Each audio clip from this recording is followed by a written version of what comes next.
23 juillet 2018, Japon. La troisième saison de l'anime le plus attendu de tous les temps sort enfin après plus de 2 ans d'attente interminable. La hype de l'attaque des titans est à son paroxysme. Des millions d'heures de visionnage cumulés, des théories à foison, bref, on assiste au prime de SNK. Et c'est sans compter la seconde partie de la saison 3 censée sortir quelques mois après la première. Wit Studio, comme à son habitude, frappe fort. Rien à redire sur l'animation et le pacing. Malgré quelques scènes supprimées du manga, cette saison récolte un beau 100% de la part de la presse et un solide 95% de la part du public sur Rotten Tomatoes. La saison 3 ayant dépassé toutes les attentes, tant du côté des spectateurs que du côté des investisseurs, l'annonce de la saison 4 ne se fit pas attendre. En effet, il a fallu quelques semaines pour que cette dernière soit annoncée. Et pour que vous ayez une idée de ce que ça représente, il a fallu 6 mois à Wit Studio pour animer une scène de 15 secondes, celle où Levi fuit les sbires de Kenny. Autant vous dire qu'il était impossible de sortir l'apogée de cette œuvre dans les temps, même avec tout l'argent du monde et encore moins avec une belle animation. Sans oublier la fameuse épidémie du Covid venue ralentir toute la production. Alors comment est-ce que la saison 4 qu'on connaît a pu sortir cette même année? Comment cette dernière a été accueillie par le public et dans quel état est-ce qu'elle a été délivrée? Est-ce que les attentes des investisseurs ont été atteintes et surtout est-ce que les espérances des fans ont été respectées? Tout ça sans tuer la hype causée par le succès de la saison 3. Et c'est là que j'entre en jeu. Je suis là pour répondre à toutes ces questions, alors accrochez-vous. Ayant vécu cette époque, de l'annonce à la sortie de la saison la plus ambitieuse de l'œuvre d'Isayama,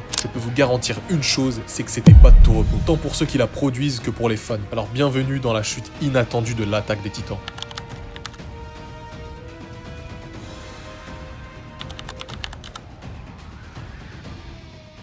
Pour ne pas vous perdre dans cette vidéo et étant donné qu'on traite un sujet vaste et où les détours et explications sont indispensables, je vous recommanderais déjà de liker, vous abonner et partager la vidéo, mais aussi de partir du principe que tout ce que je vais dire est vérifié, sourcé et surtout raconté de manière chronologique avec une vidéo découpée en 3 parties. Dans cette première partie, je vais étayer mon propos concernant le succès de la saison 3 qui est selon moi l'âge d'or de SNK. Ici, il faut que vous vous rendiez compte de l'impact qu'avait la série à l'époque car c'est important pour la suite. Pour vous rafraîchir la mémoire, dans cette saison, le bataillon d'exploration avait été dissous et en parallèle, on en apprenait plus sur le roi des murs ainsi qu'Historia. Et Kenny Ackerman faisait aussi son apparition. Bref, c'était une saison charnière dans le récit et elle posait surtout les bases de la saison finale. Et vous l'aurez compris, c'est durant cette période que SNK avait confirmé sa place en tant que phénomène mondial. Les ventes du manga ont explosé et toutes les plateformes de streaming s'arrachaient les droits de diffusion. Autrement dit, Wit Studio avait géré son coup, ils avaient tellement réussi leur coup que certains pensaient qu'il serait impossible de faire mieux que la saison 3. Et c'est à ce moment précis qu'ils ont eu la merveilleuse idée de teaser la saison 4. Et comme je l'ai expliqué dans l'intro, la fenêtre de sortie était prévue pour l'automne 2020.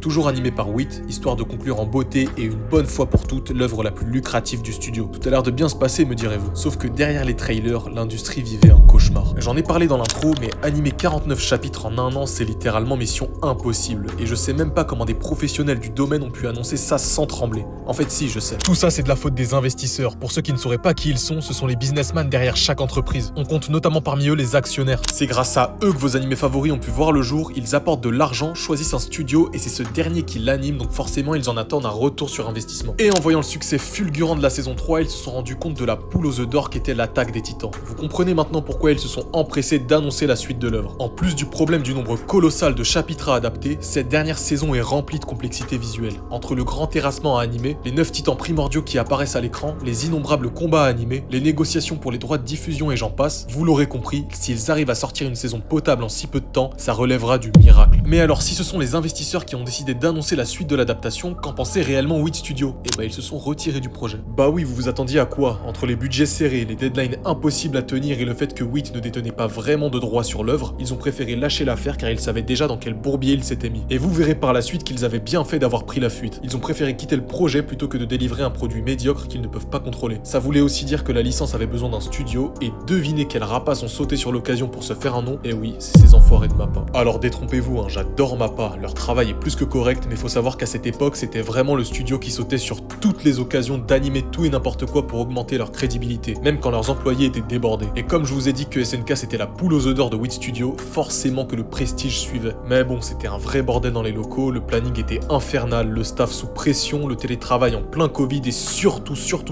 la CGI qu'on imposait à toutes les sauces. Pour ceux qui ne savent pas ce qu'est la CGI, c'est une technique d'animation par rendu 3D. Ça fait gagner du temps aux animateurs, mais le résultat est souvent très moche si on ne prend pas le temps de tout peaufiner. Et rares sont les animés à réussir à lier 2D et 3D. Mais alors pourquoi avoir fait ce choix d'utiliser la CGI dans l'Attaque des Titans? Bah je l'ai dit, déjà le gain de temps, mais aussi parce que le studio maîtrisait cette technique d'animation. Mais peu importe à quel point vous maîtrisez un art, s'il vous manque du temps pour l'appliquer, ce sera forcément moche. Et le public l'a bien fait comprendre au studio, sur Twitter avec le hashtag FuckMappa qui était en top tweet à chaque sortie d'épisode. Vient donc décembre 2020, le premier épisode sort chez nous à 18h34 sur Wakanim, tous les serveurs ont crash avec l'afflux du monde, mais après 1 heure j'arrive quand même à regarder cet épisode tant attendu. Je vais sur les réseaux et en fait ça va. La plupart des gens aiment malgré la CGI très mid. Faut croire que j'ai fait cette vidéo pour rien et qu'en fait tout s'est bien passé. Mais ne faites pas de conclusion hâtive et regardez bien jusqu'au bout parce que c'est que le début. Donc la saison 4 se finit en beauté, mais c'est bizarre, on dirait qu'il manque genre 20 épisodes. Et c'est normal, on nous avait pas prévenu, mais en fait il y a 2 parties. Et la prochaine arrive dans 1 an et demi. Première grosse erreur de la part de Mappa. C'est à partir de là que tout va se casser la gueule. On fait donc un bond d'1 an et demi en hiver 2021. La saison 4 partie 2 sort et c'est plutôt correct en fait. Allons voir sur Twitter alors. Et c'est bizarre, mais pourquoi personne en parle ?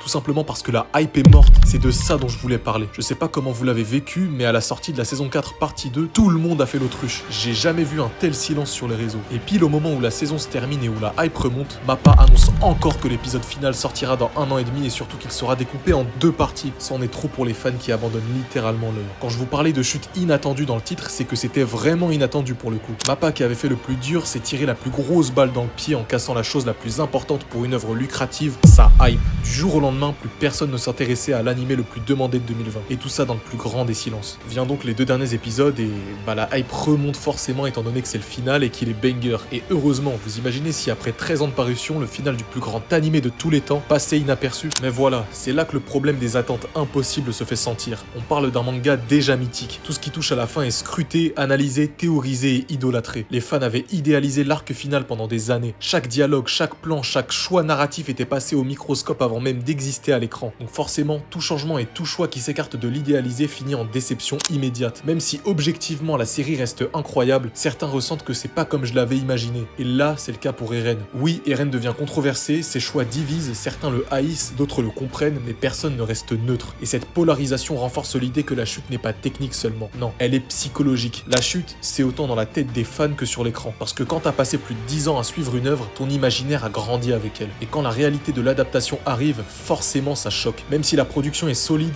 même si la narration est cohérente, notre perception a changé. Donc oui, la saison finale a été critiquée, mais surtout, c'est notre vision idéalisée de SNK qui a heurté la réalité. Maintenant, posons les choses clairement. Est-ce que l'Attaque des Titans a vraiment chuté? Objectivement, non. SNK reste un monstre culturel. Le succès mondial est énorme. Les audiences, les ventes de mangas, le merchandising, les discussions sur internet, tout ça explose encore. Même la saison finale a attiré des millions de spectateurs. Mais l'aura mythique de la saison 3 n'a jamais été totalement retrouvée. Et ça, ça se ressent. La tension, l'émotion, ce sentiment d'inarrêtable, c'était unique. Et là, avec Mappa, les contraintes de production, la CGI, le découpage en plusieurs parties, tout ça a un peu dispersé cette magie. En revanche, cette saison finale a un mérite énorme. Elle montre au public l'envers du décor de l'industrie de l'animation. Tu comprends combien c'est complexe, combien les décisions artistiques sont liées au temps, au budget, à la logistique, et combien il est difficile de tenir la promesse d'un chef-d'œuvre quand il faut tout faire vite. Alors oui, pour certains fans, ça peut sembler une chute, mais si on regarde de plus près, c'est surtout une leçon de réalité. Et peut-être que la vraie chute, en fait, c'est pas réellement SNK qui tombe, c'est plutôt nous et nos attentes qui heurtent le mur du réel.